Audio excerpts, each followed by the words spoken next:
Well, good evening and welcome to TV47 Weekend Edition. Thank you so much for keeping it right here. We have lots lined up for you. A Friday that is full of political activities, from that allegation that, of course, many have said that there is an essence of disquiet between the Deputy President and the Trade Minister, Moses Kuria. Well, the Deputy President has come out to say that these are just mere allegations and there's no form of disquiet between the two of them, and that the party is still strong. And away from it, of course, we are taking a look at what the IEBC has declared today. They say that they are open and ready to open the server. This, according to the demand that has been accorded by the Azimio team, even as they continue to have difficulties in getting a truce in relation to the bipartisan conversation. But of course, away from politics, we do not forget to talk matters Disruptive Friday. And you know very well that when it comes to Disruptive Friday, it is all about tech and innovation. Eric Munene is on ground, of course, attending the Mozilla Fest, where, of course, we'll be having this conversation in relation to that. He has lots lined up for you. You need to stick around for that very important interview. But for now, it is very important that we get you knowing what is happening in the world of news. Thank you so much once again. Welcome on board. Let's take a look at the highlights. Tonight, the Directorate of Criminal Investigations has released CCTV footage showing who could be the girl believed to have killed Nairobi Hospital Acting Finance Director Eric Maigu. We are ready to open 2022 presidential elections servers for an independent audit. IEBC tells the National Dialogue team on the hotly contested issue between Azimio and Kenya Kwanza. Are the servers available for forensic audit? Yes, I confirm they are available for forensic audit anytime. Also tonight, a performance audit report by the Office of the Auditor General on the response to floods in Kenya is painting a grim picture of a country less prepared to deal with floods situations. And TV47 Weekend Edition begins right away. My name is Linda Alela. Our sign language interpreter tonight is none other than Catherine Simaloi. Be sure to interact with us. The hashtag is Disruptive Friday, even as we get to that very important conversation later on as to tech and innovation at the Mozilla Fest, where Eric Munene is on standby to give us that live coverage. But before then, allow us to take a look at what is in the world of news. We start off with this one, where Interior Cabinet Secretary Kithure Kindiki has given a shoot-to-kill order to criminals targeting security personnel and camps while speaking at Tiati in Baringo County, where he commissioned a GSU camp. Kindiki vowed to ruthlessly deal with the criminals. This comes amid insecurity in Kwale and Meru counties, where herds of cattle have been stolen and slaughtered, with one person dead and two injured, as Sheila Chelagat details. Tiati in Baringo County for a long time has been plagued with incessant cases of banditry attacks, the most recent happening yesterday at the border of Baringo and Samburu in Silale, where 3 people lost their lives and cattle stolen. Security personnel also among those targeted in these attacks, prompting CS Interior Kithure Kindiki today to give the shoot-to-kill order. Ati kulenga ama kujaribu kuumiza afisa wa usalama. Huyo ni ile safari ya one way. Ile ya kumpeleka, ile safari ya kwenda bila kurudi, na tutamnunulia ticket ya kwenda one way. Stand fast, the right hand man. And with this GSU camp commissioned today, residents here hope it will help in quelling the rampant attacks in the area. NPR ndio watasaidia na hawa watu wa askari katika intelligence gathering, kufuata mwizi. But even as the CS speaks staff on insecurity, a wave of cattle bandits emerges in Kwale and Meru counties. Here in Samburu village in Kwale, a manhunt for suspects involved in the stealing of a herd of cattle ensues. Mifugo zetu zimeenda mingi sana. Kuwemo gamia, ng'ombe inapita zaidi ya 150. lakini ngamia sasa inafika 19 zinakatwa mguu, zinaangushwa na bebe wanyama na bele kwa Mombasa, Malindi. In this village in Meru, tension is high. One person was killed with 2 others injured in an attack. These attacks leaving residents desperate for the government to act. Zekani karne ya 21 bado kuna watu wetu damu yao inamwagwa na mifugo yao inaibiwa na hao watu hawakomeshwi. Locals also want the deployment of police officers in the areas to crack down on armed criminals and perpetrators of livestock theft. Sheila Chelangat for TV47. Thank you, Sheila, for that. Now, detectives at the DCI have identified the key suspect in the murder of the Nairobi Hospital's acting finance director, Eric Maigo. It has been revealed that Anna Dhiambo is allegedly the woman that was captured in the CCTV footage escaping after the murder incident. The detectives have recovered clothes believed to have been worn by the main suspect in the cold-blooded murder, as Eric Matika details. Detectives probing the murder of Nairobi Hospital's acting finance director Eric Maigo have revealed that Anna Dhiambo is the main suspect after she was captured by CCTV footage, seemingly escaping the murder scene.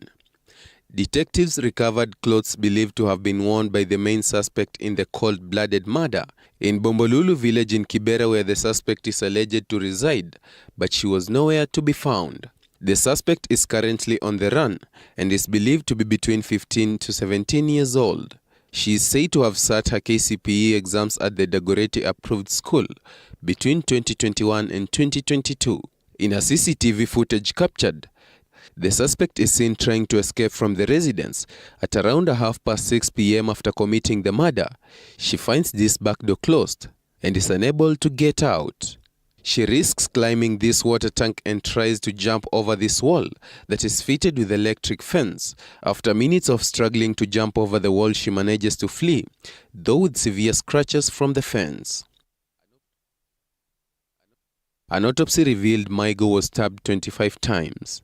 Maigo is expected to be laid to rest on September 29th in Kisii County. Detectives are appealing to anyone with information that may lead to the arrest of the suspect to report to the nearest police station. Eric Matika, TV47. And to a rather unfortunate story as well, police in Kisii have arrested a Seventh-day Adventist SDA pastor over a connection of alleged child trafficking of 10 children from Marsabit County to Kisii. This is after residents in Kisii town raised an alarm when the children aged between 5 to 10 years were booked in a guest room last night with 2 men who accompanied them. It was confusion in Kisii town after 2 men were arrested for allegedly holding 10 children under unclear circumstances. Nikakuja nikawapata wako ndani. Wakaingia wakaoga. Wakatoka wakaniambia mate tunaenda lakini tunarudi. Drama began after residents in Kisii town raised alarm when children aged between 5 to 10 years were booked in a guest room last night with 2 men whom they accompanied.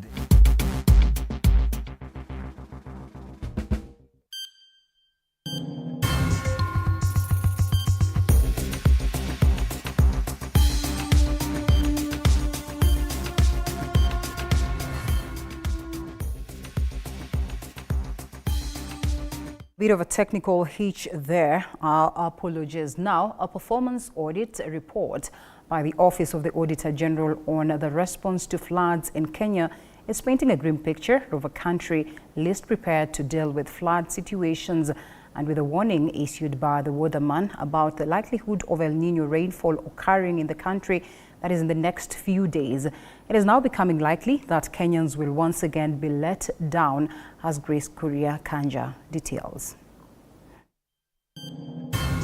October, November, December 2023, it is expected that most parts of the country will experience enhanced, that is above average rainfall.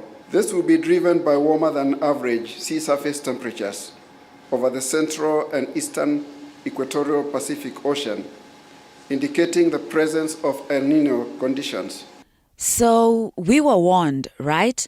And on the back of information by the Kenya National Disaster Operations Center that a total of 76 people spread across the country lost their lives as a result of the 2020 floods, the big question is, when did the rain start beating us on matters disaster preparedness in general and floods in particular? The lack of policy, and also where there is policy implementation.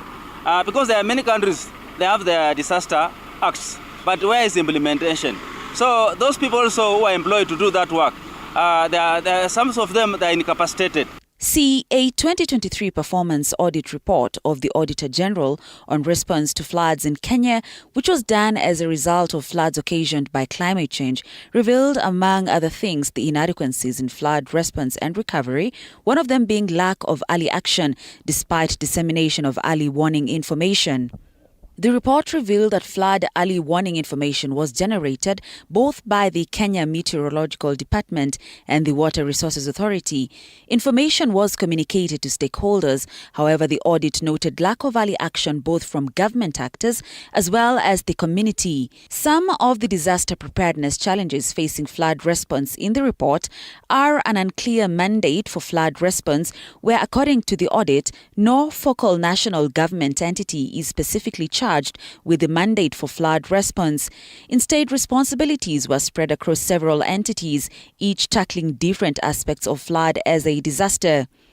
Lack of critical laws and policies, where the country did not have a specific legal framework on flood management but relies on available guidance on DRM. The preparedness, a ratio of 0 to 10, maybe a 6, because there's a lot to be done.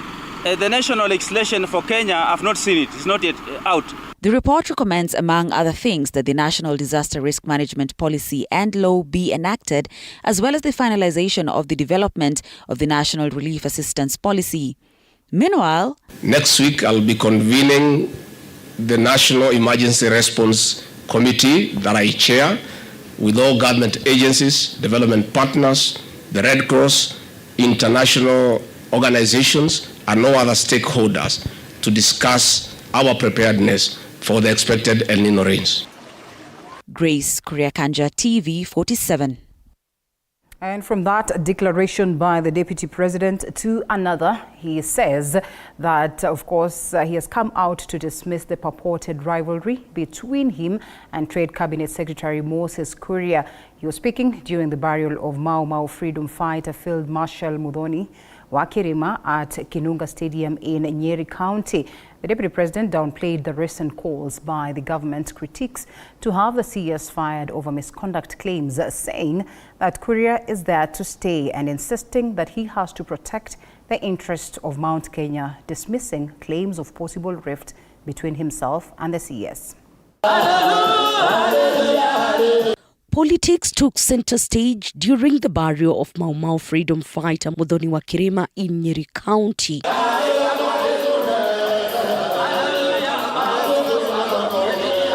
Deputy President Rigathi Gachagua defending Trade Cabinet Secretary Moses Kuria's remarks, which didn't sit well with leaders and Kenyans, in what he says he is here to stay, telling off leaders who have rallied the president to fire him, in what they say he doesn't respect the office nor Kenyans, as he dismissed possible rift between himself and the CS. That is our story. That's the way we are. We are united in this region. Amutujui nyinyi, nikutuona tu mnatuona. We are one people. And as long as our interests are threatened, we are one.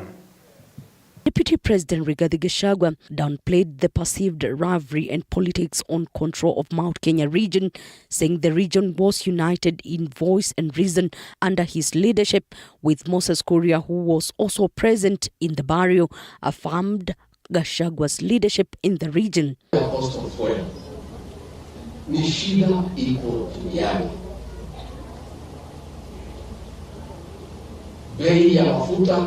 Imeongezeka pale kwa Waarabu. Hii vita ya Ukraine na Russia imeleta matatizo. Isipokuwa watu wataki kuongea ukweli. Ukilinganisha bei ya mafuta ya Kenya na nchi zetu zote jirani na zile ziko ng'ambo yetu ndio iko chini zaidi. Hii mafuta si William Ruto ameongeza.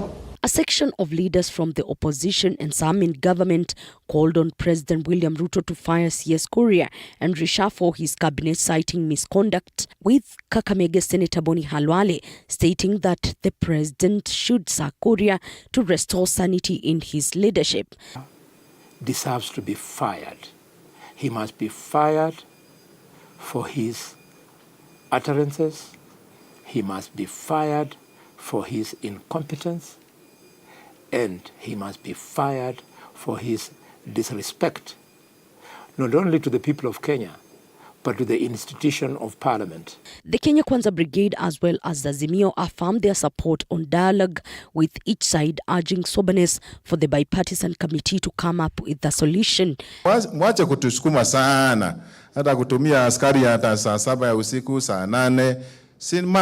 Sima mambo ni kujadiliana. Tuiteni tukae chini pamoja na nyinyi. We are ready to listen to you. We are ready to agree with what you are saying, as long as we are going forward with one nation. The only person who did not move with Raila that day was Mzee or Mheshimiwa Olo Waringo. And Raila made sure he was not re-elected. So when you are telling us ati mtu anatutetea sisi, we do not understand. Elizabeth Mutuku, TV47, Nairobi. Well, may her soul rest in eternal peace. And we take a quick short break from this very moment. Of course, TV47 Weekend Edition continues shortly with much more.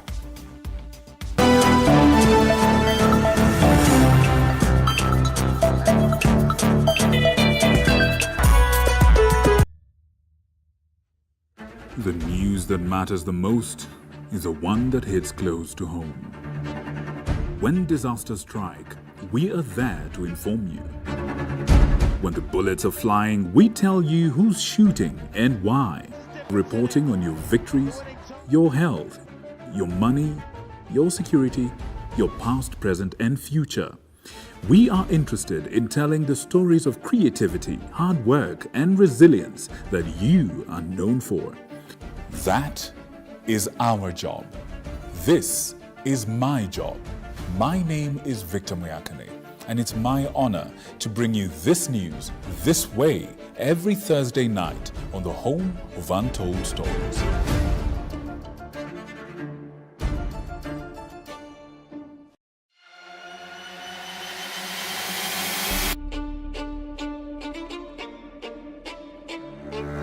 Katika majengo haya, hapa ndipo sheria zinapotungwa na zinapopakuliwa. Nitakuletea viongozi mbalimbali, mirengo mbalimbali, wote kwa pamoja wakipika na kupakua. Tutawapa nafasi kuweza kuangazia changamoto na mafanikio ya ugatuzi katika ukumbi wa siasa kila siku ya Jumanne kuanzia saa 1 kamili na kuendelea.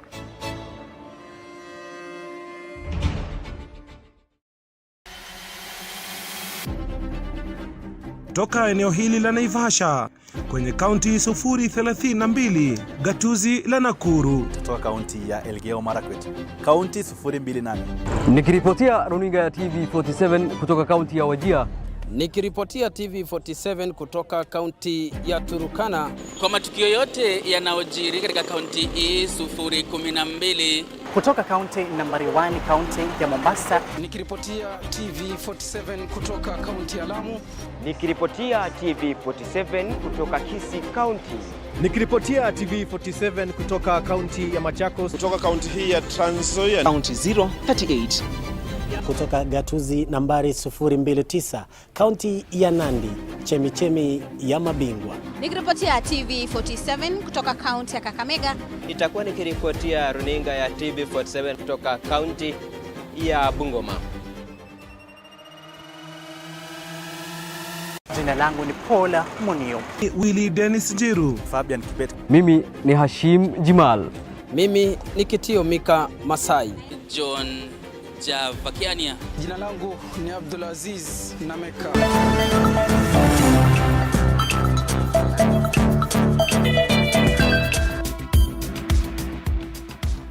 Welcome back to TV47 Weekend with me, Linda Alela. Now we kick off to a different story.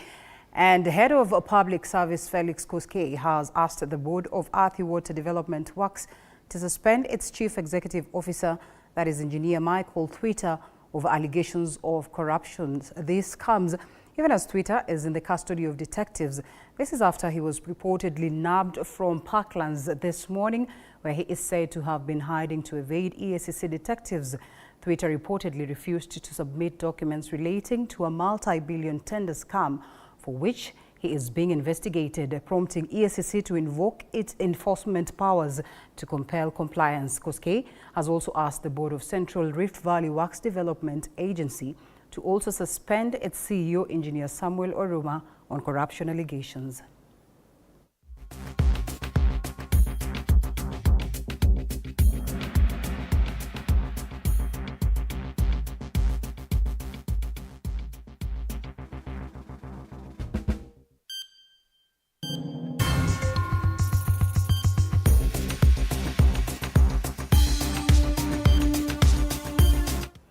And tonight, the Electoral and Boundaries Commission body, IEBC, has said it is ready to open servers for the 2022 presidential election results audit, a hot political potato that arose from last year's contested election results by Azimio leader Raila Odinga. IEBC, which appeared before the National Dialogue Committee, which kicked off stakeholders' hearings on Friday, also moved in to demystify the much sought-after servers, saying the server is the Commission's portal, which displayed from 34 A's as Apollo Kamau of TV47 details. After months of push and pull, there could be some white smoke on the audit of the 2022 presidential election results. The basis of the current political dispute between Kenya Kwanza and Azimio, after the IEBC Secretariat said it's ready to open the election results servers. A statement prompted by the National Dialogue team, which sought to know on which grounds the server can be opened and whether it's legal. I've had people saying open the server. Under what circumstances would you open the server? Is there a legal framework allowing for that to happen or not? Are the records, including the servers, available for inspection and audit by independent forensic auditors? Are the servers available for forensic audit? Yes, I confirm they are available for forensic audit anytime.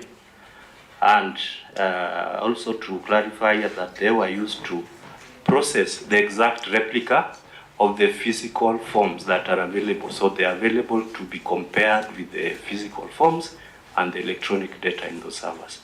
While seeking to demystify Kenya's most popular phrase in public rallies, IEBC ICT Director Michael Uma says the IEBC public portal is a server representing the exact copy of the physical Form 34As transmitted from the polling stations into the electronic format. The role of the server, on the other hand, I wish to clarify, was nothing more than taking a replica of that physical form and availing it in the portal.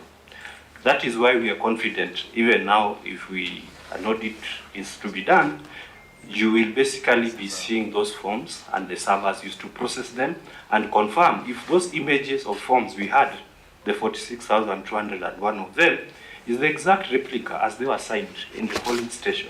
In the wake of the IEBC statement, Kenya Kwanza insiders say the issue of auditing the servers is as good as done, as conducting an audit will be confirming the obvious. The genesis of the server fallout started at the Bomas of Kenya, where the 7 IEBC commissioners differed on the results due to the close gap of 200,000 votes between President Ruto and Azimio leader Raila Odinga.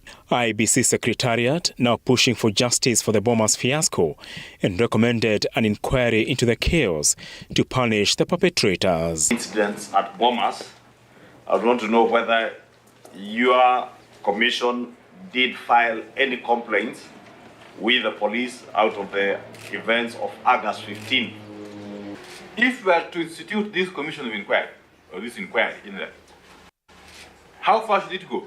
Those who are aggrieved definitely need they need to fair justice to what happened to them. The Commission also urged the National Dialogue Team to fast-track the hiring of new commissioners, to oversee the delimitation of electoral boundaries, and sought an 18-month extension, saying the March 24 deadline is not feasible to complete the exercise. Apul Kamau, TV47. And Apollo continues to follow up on that developing story to keep you updated. President William Ruto has called on the international community to come up with alternative solutions to global challenges such as climate change, insecurity and poverty. And as Elizabeth Atieno now reports, the president says it is high time nations around the world strengthen and repair their broken bond of multilateralism.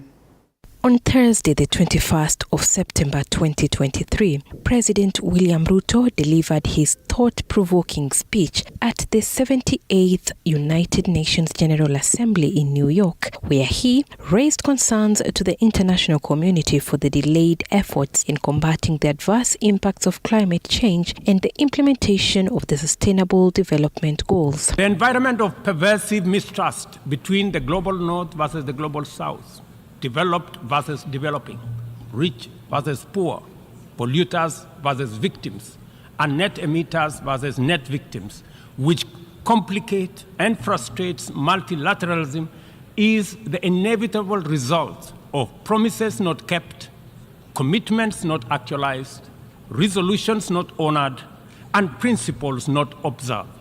President Ruto urged the United Nations Security Council to help restore peace in the affected countries, especially Haiti, which has been grappling with insecurity as gangs take over 80% of its capital city. As we mobilize to show up for Ukraine and countries that have experienced the devastating impact of climate shocks, including Libya, Morocco, and Hawaii, we must not leave Haiti behind. We must commit to show up in the spirit of solidarity to support our people regain their political and socio-economic footing. Hundreds of millions of people in the world are grappling with poverty, fear, suffering due to climate change that has brought about drought, famine, flooding and disease outbreaks. President Ruto now says this has been made worse by failure of global peace and security systems, insufficient development and inadequate climate action. This is not the occasion for any member of the United Nations to escape when they should be rising to the challenge of the moment. Resorting to pursuit of narrow, insular, antisocial agendas within exclusive clubs constituted to maintain the status quo that undermines and cannibalizes the United Nations systems. President Ruto has called for the extension of tenure of sovereign debt and provide a 10-year grace period, further calling for more concessional loans and the reorganization of financial markets. And I thank you. Elizabeth Atieno, TV47.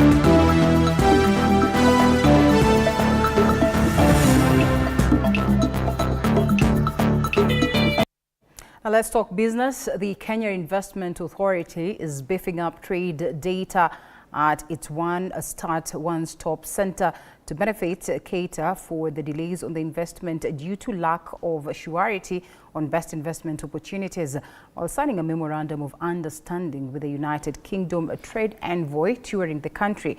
Trade representative for the European country, Theo Clark, said the country must help investors in obtaining licenses, permits and exemptions for increased market access to increase foreign direct investment. The United Kingdom is Kenya's largest foreign direct investor. President William Ruto and the UK Prime Minister Rishi Sunak in November 2022 agreed to fast-track the implementation of green investment projects, among them the Nairobi Railway City project, estimated at 11.5 billion shillings, the Menengai geothermal project, the Malindi Solar expansion project, and a united green climate-smart crop and agro-industrial processing system. However, a lack of information warranted the need to bring a database to ensure potential investors have a roadmap for possible opportunities. You have a one-stop shop where if I was a British business person coming here today, I could actually visit with numerous different offices to understand how to set up and register my company, understanding different issues like utilities, working with the tax system, and really getting that specialist advice. Businesses and what they offer, and the possible services and raw materials in the country still varies between agencies. And over the last few days, I'll be meeting with a number of British businesses who are working here in Kenya to understand what are the challenges they face and how can the government of Kenya help them to overcome those so that we can increase investment. The country currently enjoys an economic partnership agreement that allows for duty-free access to the UK market, saving exporters, especially of horticultural produce, at least $12 million every year. Hibak Said for TV47. Break, and then we come back with more. Remember, Eric Munene on standby with Disruptive Friday.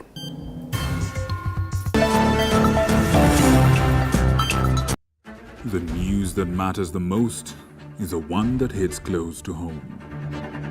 When disasters strike, we are there to inform you. When the bullets are flying, we tell you who's shooting and why. Reporting on your victories, your health, your money, your security, your past, present, and future. We are interested in telling the stories of creativity, hard work, and resilience that you are known for. That is our job. This is my job. My name is Victor Muyakane, and it's my honor to bring you this news this way every Thursday night on the home of Untold Stories.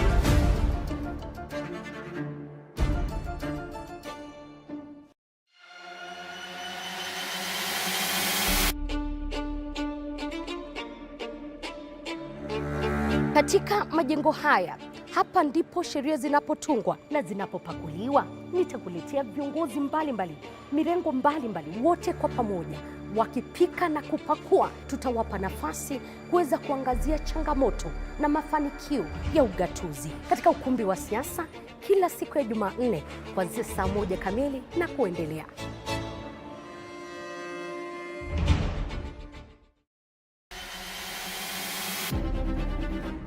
Toka eneo hili la Naivasha kwenye kaunti 032, gatuzi la Nakuru. Kutoka kaunti ya Elgeyo Marakwet, kaunti 028. Nikiripotia runinga ya TV47 kutoka kaunti ya Wajir. Nikiripotia TV47 kutoka kaunti ya Turkana. Kwa matukio yote yanayojiri katika kaunti hii 012. Kutoka kaunti nambari 1, kaunti ya Mombasa. Nikiripotia TV47 kutoka kaunti ya Lamu. Nikiripotia TV47 kutoka Kisii County. Nikiripotia TV47 kutoka kaunti ya Machakos. Kutoka kaunti hii ya Trans Nzoia. Kaunti 038. Kutoka gatuzi nambari 029, kaunti ya Nandi, chemichemi ya mabingwa. Nikiripotia TV47 kutoka kaunti ya Kakamega. Itakuwa nikiripotia runinga ya TV47 kutoka kaunti ya Bungoma. Jina langu ni Paula Munio. Willy Dennis Jiru. Fabian Kibet. Mimi ni Hashim Jimal. Mimi ni Kitio Mika Masai. John Javakiania. Jina langu ni Abdulaziz Nameka. Mimi ni Kombo Alfayo. Jina langu ni Nicholas Mbai. Isaac Famba. Mimi ni Wanji Sosti. Jina langu ni Arnold Adidi. Jina langu ni Chris Bet. Jina langu ni Violet Auma. Na TV47 inapotamba, mimi Sheila Chelangat nitakuwa nikiripotia maswala yanayokuhusu wewe kila kuchao.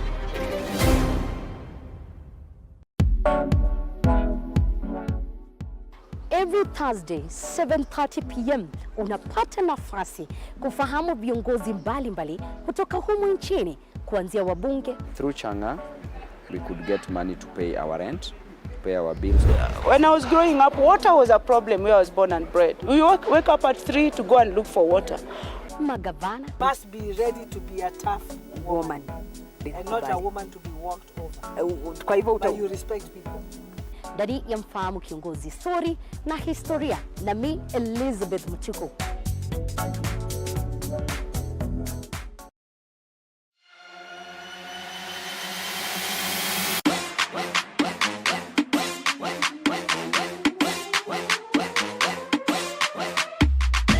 kwa mirindimo kemkem ya michezo, mahojiano ya kipekee na mabingwa wetu,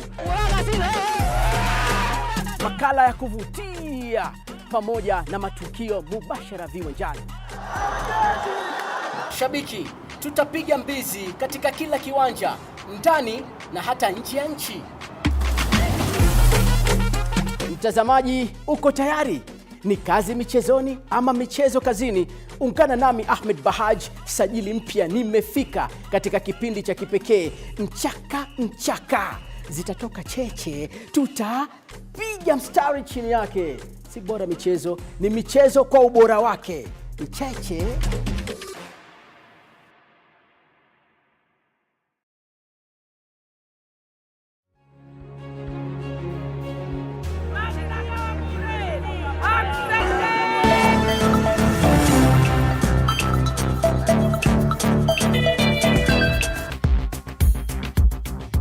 Watching TV47 Weekend Edition, and it is time for Disruptive Friday. Now, currently, tech enthusiasts are gathered at the Mozilla Festival in Kenya, where the event is creating opportunities for diverse communities to converge, exchange knowledge, engage in discussions, and as well to establish collaborations with a specific focus on advancing the development and the governance of digital technology in Eastern and Southern Africa. And of course, Kenya is dedicated to addressing important issues such as digital safety, digital rights, tech accountability, and the imperative for internet governance, all in an effort to challenge those in power with truth. And so tonight, on Disruptive Fridays, we have Eric Munene reporting live from the festival location, actively engaging with the participants to provide insights into the festival's objectives as well as purpose. And of course, on this very point, I think Eric will allow me and Catherine Simaloi to close it and, just allow him to tell us what is happening down there as we as well get to learn from this other end. So my name is Linda Alela. Catherine Simaloi, of course, was working with me on a sign language. But at this very point, I want to throw it to Eric Munene. Eric Munene, good evening. Over to you. Well, thank you very much for that flowery introduction, Linda Alela. Indeed, as Linda says, we are here at the Mozilla Festival. It is organized by the Mozilla Foundation. This foundation is known for promoting openness, inclusivity on the internet space, and basically making the internet a healthy place. And speaking of healthy, my panelists will be telling us what it means to have an internet, a healthy internet space. On my immediate left is Mwende Ngao, who's an artist. Thank you so much for finding time to join us. Thank you so much, Eric, for having me. Well, karibu sana. Then we have Kofi Eboa, who's from Mozilla Foundation. Thank you so much. Thank you, Eric.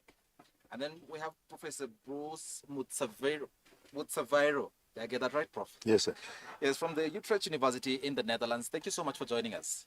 Thank you, sir. And I want to start with you, Mwende Ngao. What experience has it been for you during these past 2 days of the Mozilla Fest? I think it's been pretty amazing. I will say that one of the things that has been great is just realizing that Kenya is very much at the center of the global conversation when it comes to tech and the intersection of tech and culture, because this MozFest house is the first one on the continent. So being chosen, Nairobi being chosen, Kenya being chosen as the first one on the continent is a really big testament to what we have to offer.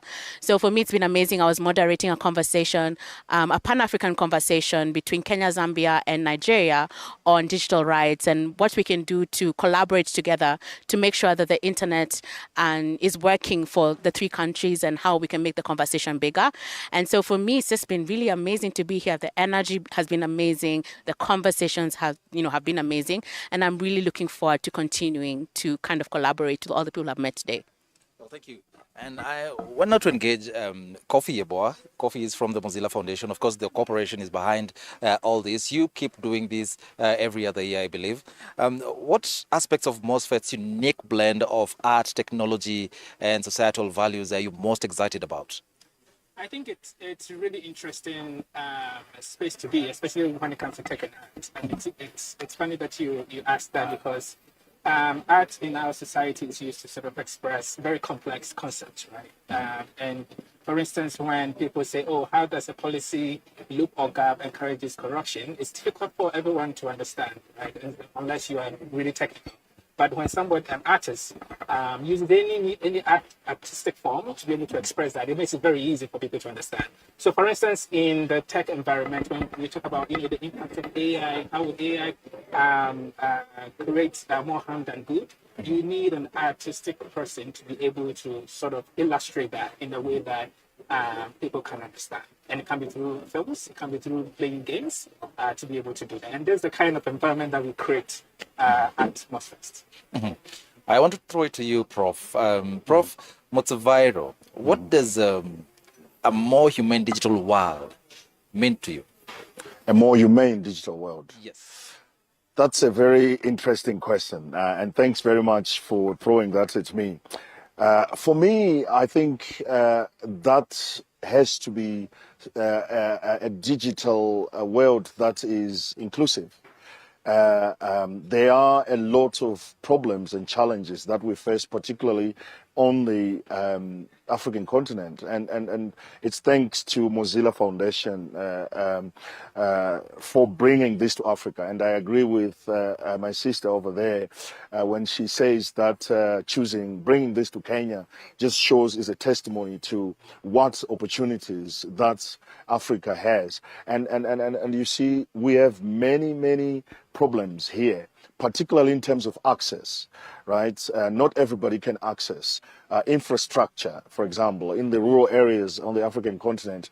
Not everybody understands or has the technical know-how, ability rather even, to be able to participate in these digital platforms. But it's changing. Right? And it's thanks to opportunities such as being here that we like-minded people can be brought together and have a conversation and see what's being done in Nigeria that perhaps would be good for Kenya and vice versa. And I think gone are the days where we said, Africa was lost. Forget about Africa when it comes to, to digital technologies. I think there are young people, there are people who really see the opportunities that are there and working in partnership, because you can't do it on your own. You always need to work with others to hear what other people's story. That is what makes us better. And I think hearing those stories will bring the human digital platform that we need here in Africa. I'm sure you participated in several sessions here. There was so many conversations that I held over the past 2 days. What particularly stood out for you? Well, there was a lot. a lot of good things. Okay, I think I haven't gone anywhere where I felt I want to sleep or what is he talking about. Okay, there was. I think I was fascinated by the former Twitter and former Facebook employees who are now suing, who have been, they had a panel. It was really a really interesting panel. Their experiences, because if somebody works for a big multinational like Facebook, we don't know anything about what happens in there, I think what we only know is logging in and and communicating. And these guys, they took us on a tour of what it is, what are the issues, what are the problems. That is something you cannot find on the internet. It's something you need to be here to listen and to, to actually see. And I was also fascinated by a project that I attended, a presentation on digital rights in Tanzania. They are guys from your organization that are going into the communities to talk about digital health, and they participate with local communities. I think what I like about Mozilla is the community feel. That, I was asking, the first question I asked this guy was, so what are you doing to try and preserve the African culture? Because, I'm a Pan-Africanist myself, so I don't want the African culture to be eroded. And he said, look, it's a conversation, it's a dialogue. We are not saying we are coming from where we are coming from to tell you how it should be. We are having a conversation of how can we improve the situation. And I think that conversation makes us better. Well, thank you. And I'm sure in your line of work, Coffee, at the Mozilla Foundation, you meet a lot of people who complain about unethical digital practices by big tech. What are some of the cases that have stood out for you over the years? I think one of the cases was, especially even during the Kenyan elections, there was a lot of misinformation and disinformation flying all over the platform, especially TikTok, Facebook, and Twitter as well. And these are platforms where people consume information. And you and I know that, like, now online information, people act on it, not just consume it or for their own knowledge, but they act on what they read, they act on what they see, especially videos and things like that. But I think one of the research that my colleague Odanga did here was he realized that, for instance, on TikTok, their algorithms sort of amplify content that are false, or content that is, specifically designed to sort of persuade people to think differently in a wrong way about, either a political candidate or even just not to go vote at all, right? So we did that investigative work, and then we realized that, so this is what is happening in your platform. You need to change that, because people should be able to trust the information that they read on your platform, and you are responsible for that. So there are several cases of this. I mean, sometimes, for instance, when women, for instance, use menstrual application to be able to sort of identify their cycles or know when they will have their menstrual periods, these apps are supposed to be very safe and private.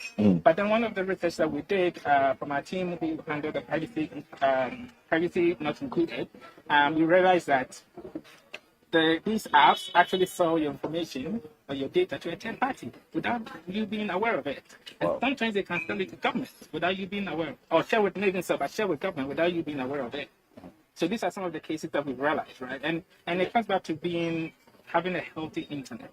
Okay. How can you consume information, use product connected to internet or internet platforms that is safe for you as an individual? Quite some pertinent issues you're raising there. When there is a creative entrepreneur and you write a lot on human rights, women rights, culture, and politics, what do you have to say about that? Stealing such sensitive data for profits. I'm glad you've asked that question, because that is a huge part of the work that I'm doing. And I think, first of all, it's really, I may come off radical, and it's because I am. I really feel like when we talk about the internet, we really have a lot of work to do, because I feel like my idea of what the ideal internet should be is that it should be publicly owned.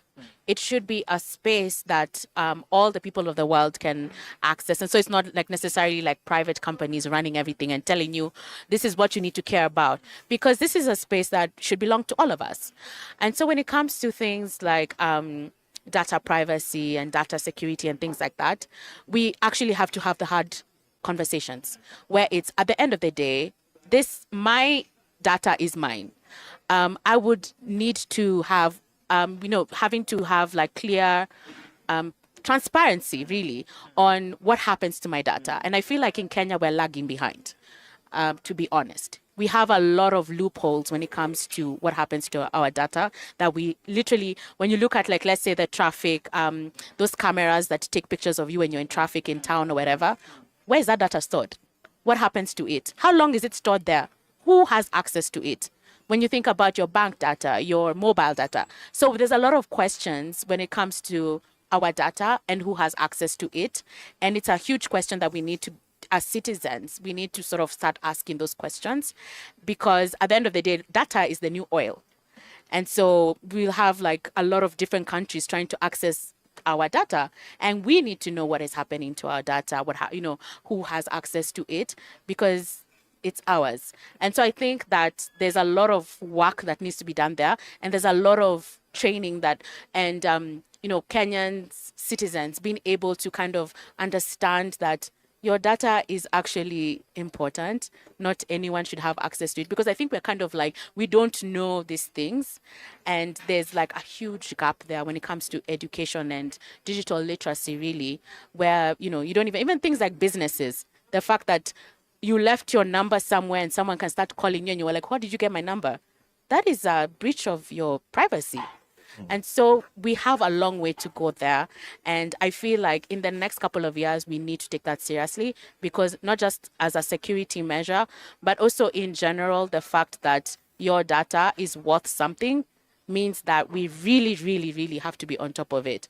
And I don't feel like our government is doing enough when it comes to that. I don't know whether I can ship it because this is a really interesting Yes, you can. conversation. Yep. Government, and she's right. Government are failing us as, in the way of protecting our data, right? And so how can we as a community, as Prof was saying, how can we come together as a community to define the governance around data protection? Right. So, for instance, if a group of drivers can decide that if you want to use our data as a tech platform, or even a government, this is how you can use our data. This is how much, what incentives are we getting to be able to even give you our data in the first place? These discussions need to happen at a community level, not some policymaker deciding, how these things should be used and who can access the data and all those things. That sense of community in defining those governance is really important. And Prof, I want to throw this to you. One of the biggest conversations that we're having right now as a continent is Africans being able to be creators of tech, not just consumers of tech. And I'm sure that has also been amplified over the past 2 days during this festival. From where you sit, what are some of the best international practices when it comes to data protection? Very important question. And I fully agree that Africa should not just be a testing ground. Africa needs to. It's time for Africa to have be an equal player. And I think some of we have to talk of things that maybe we consider as very simple, like what you were saying, things like consent. It's something you take for granted. You were talking about giving your number to somebody and then, getting somebody calling you, but you didn't give that person their number. It sounds quite simple and small, but it's quite huge in terms of your own privacy, in terms of people's privacy. And I think there are things that we take for granted and that we have taken for granted for quite a long time. Because we just say, well, but it's fine. Don't, why do you make a big deal out of this? But there can also be consequences for that, because you're giving access to people that may be harmful to you or to your own privacy. So I think what is now, the issues that we are really discussing right now at international level are issues such as how do we protect the citizens? Okay, I am a big proponent. I'm a big supporter of citizen engagement. Okay, so this is why I also like this Mozilla Fest, because it's not just, the top or the educated, the elite coming to tell people this is how you should do it. I also came across people who just came from a community, who are just normal community dwellers, who are here to share their stories. And I think that's what we have to do, that. Especially in Africa, because Africa is about community. What we do here in Africa is always communal. And I think it's time that we look at international policies, but they must be looked at from an Afrocentric, from an African perspective. Okay, so standards, they're important, but context is key. We're in Africa, and some of those standards don't matter here. So we need to look at them from the perspective of Africa. What works for Africa? These are the questions. Let's talk to young people. Let's engage everybody. Let's have all the players have a voice because we are the Africans. We are the people. We should be the ones who have a bigger say on what kind of Africa we want. What kind of future we want for Africa, for our children. That's very important. Well, in the interest of time, we have to wind up. And I want, in a minute or less, Kofi, kindly tell us what should we expect during MozFest 2024? I see what you're doing. That's a nice one. That's a nice one. I think, you're right. There's a commitment to do this again next year. Okay. And one of the things that we are looking forward to is how do we increase the diversity of people and communities that we brought together here in Kenya. And so, and also sort of increase the conversations to sort of cover other areas that we often don't talk about. For now, there's a lot of talk on AI, but what is actually reflected in Africa are some of these important things that we need to unpack. So in 2024, we are looking to sort of unpack some of these new conversations or even existing conversations that often are not sort of picked up. That is the kind of goal that we are looking for to achieve. Thank you. Thank you. Your partition. I would say that, thank you to MOSFEST, obviously, for this opportunity, and it's been really amazing. And I would say that, as a young African woman, I'm very excited for the future of the internet because I feel like we have a say. We should be at the table, and gone are the days where we just have these tech companies. I know they're still doing it, but we refuse it to just come and decide that, these are the agendas. And even for governments to say these are the agendas and tell us to kind of go with it, we're saying, no, we're here, we know what we want, and we want to be part of the conversations. We want to be part of the crafting of the future, and we want to be part of the crafting of the digital futures, especially. And so for me, I'm ready. A lot of young people are ready, and we will definitely, if called, or even if we're not called, we're ready, and we will take action, definitely. Thank you. Prof, 20 seconds. Yes. For me, I want to echo my colleague here, Kofi's sentiments in terms of inclusivity. Yes. I think I saw it was so inclusive, but I would like to see more as well. Mm-hmm. And I mean, you can't cover the whole of Africa. It's work. Yeah. And but I think let's think about communities going forward. The more inclusive it is, the better. Yeah. Let's not leave out some people. Let's try to involve everybody because we are in it together, including politicians, by the way. They're watching. They are very difficult, but... Thank you very much, Professor Bruce Motsvairo from the Utrecht University in the Netherlands. Thank you so much for your participation. Kofi Yeboah from the Mozilla Foundation, asante sana. And of course, Mwende Ngao, a creative entrepreneur, asante sana for gracing this show. Thank you. Well, thank you so much, viewers, as well, for keeping us company till this tail end of the broadcast. My name is Eric Munene. We are right here at the MOSFEST 2023. It's the second day and the last day of the festival, of course, organized by the Mozilla